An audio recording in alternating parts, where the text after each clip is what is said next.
है issue price की तुलना में।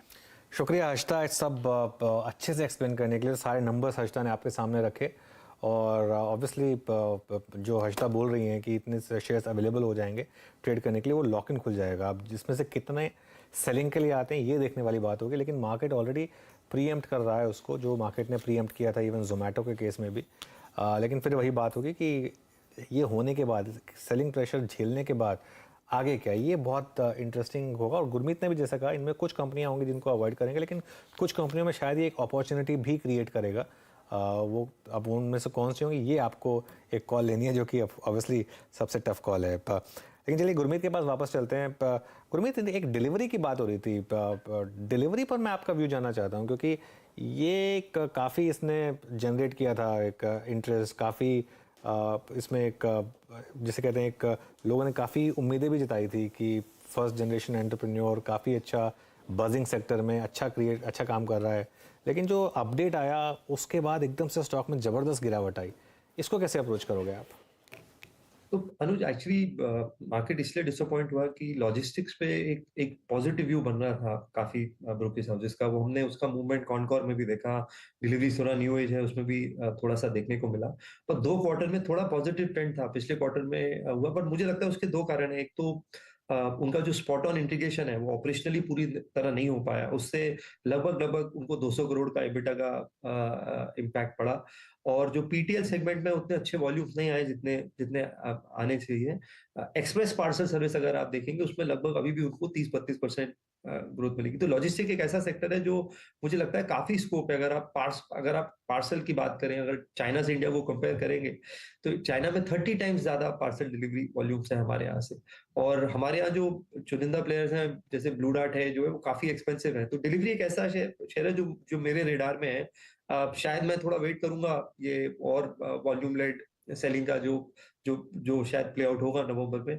बट ये एक ऐसी कंपनी है जो मेरे रेडार में। हमें कॉनकॉर भी अच्छा लगता है। अगर आप देखें उनके FY22 अगर आप देखें तो लगभग लगभग 48 मिलियन टन का उन्होंने वॉल्यूम हैंडल किया। अगर आप उसको TEU जो उनका एक मेजरेबल सेगमेंट है उसमें देखेंगे तो उसमें भी ग्रोथ है। लगभग लगभग 61 टर्मिनल है उनके, जिसमें से करीबन करीबन 16-17 डोमेस्टिक हैं, 34-35 आपके हाइब्रिड है, और 7 या 8 जो है एक्सिम रिलेटेड है। दोनों सेगमेंट में ग्रोथ है, एक्सिम में 7-8% की, और डोमेस्टिक में लगभग लगभग 25-30% की। और प्राइवेटाइजेशन ड्यू है, हालांकि नहीं हुआ है कुछ टाइम से, बट ओनरशिप शायद चेंज होते मिलेगा। और जो नई पॉलिसी आई है, लैंड लाइसेंस पॉलिसी है, वो मुझे लगता है काफी लॉन्ग टर्म जो है पॉजिटिव है इस पूरे सेक्टर के। गुरमीत जी, बहुत बहुत शुक्रिया सभी सेक्टर्स पे, इनफैक्ट सभी स्टॉक्स पे खुल के अपने विचार रखने के लिए और निवेशकों को ग्राहक दिखाने के लिए बहुत बहुत शुक्रिया आपका इस कार्यक्रम में शामिल होने के लिए। बहुत बहुत धन्यवाद। इस कार्यक्रम को अब यही समाप्त करते हैं, लेकिन मेरे ख्याल से नीलेश के पास एक कॉल है, पहले उसको डिस्कस कर लेते हैं। नीलेश बताइए, आपके पास क्या कॉल है? बिल्कुल, देखिए ऑटो स्पेस में काफी अच्छा मोमेंटम है। Auto index all time high तरीके की ओर जाता हुआ नजर आ रहा है, इसलिए अशोक लेलैंड ये पर्टिकुलर काउंटर में हमें रिवर्सल देखने को मिल रहा है। अशोक लेलैंड को करंट लेवल पे खरीद के चल सकते हैं। 155 तक की अपसाइड यहाँ पे देखने को मिल सकती है, 147.5 का यहाँ पे स्टॉप लॉस होगा। आपकी स्क्रीन पर Ashok Leyland commercial vehicle segment में अगर आप देखें तो आज अच्छा करता हुआ करीब करीब 1.5% ऊपर डे हाई की ट्रैजेक्टरी में 41,262 बैंक निफ्टी करीब 17,822। इस कार्यक्रम को यहीं समाप्त करते हैं, आपसे अगली मुलाकात होगी आज कमाई का अड्डा में। लेकिन फिलहाल चलते हैं ट्रेडर्स हॉटलाइन के लिए नीरज जी के पास। नीरज जी को नवंबर के पहले दिन निफ्टी 17,821 पे सौंप देते हैं। Over to you Neeraj ji, शांति का प्रतीक बने हुए हैं आज नीरज जी। थैंक्स टू रिलायंस जिसने अपने दम पे पूरे मार्केट को, मतलब ओल्ड इकोनॉमी में जो ओल्डेस्ट है, ओल्ड इकोनॉमी में ओल्डेस्ट, और जो रिसेंट उनकी जो खबर थी रिजल्ट के साथ, एक डिमर्ज करके फाइनेंशियल कंपनी अलग करेंगे, वो बहुत बड़ी खबर है वो, तो उसका असर हमको देखने को मिल रहा है। बैंक निफ्टी अलग रेड में है, लेकिन अभी भी मजबूती के साथ कामकाज बाजार कर रहा है।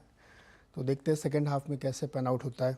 अच्छा, उदय कोटक जी ने जो ट्वीट किया था सुबह कि इंडियन मार्केट में इतनी गिरावट हो रही है और यूएस मार्केट में, तो मनीष चौघानी जी ने उसका रिप्लाई किया है कि जो स्टार 7 कंपनी है यूएस की, जितना उनका मार्केट कैप उड़ गया उतना तो हमारा पूरा मार्केट कैप नहीं है। सही बात तो इस तरीके का वोलेटाइल मार्केट यूएस का है, तो बड़ा इंटरेस्टिंग है। $3 ट्रिलियन उड़ गए यूएस मार्केट में उन साल।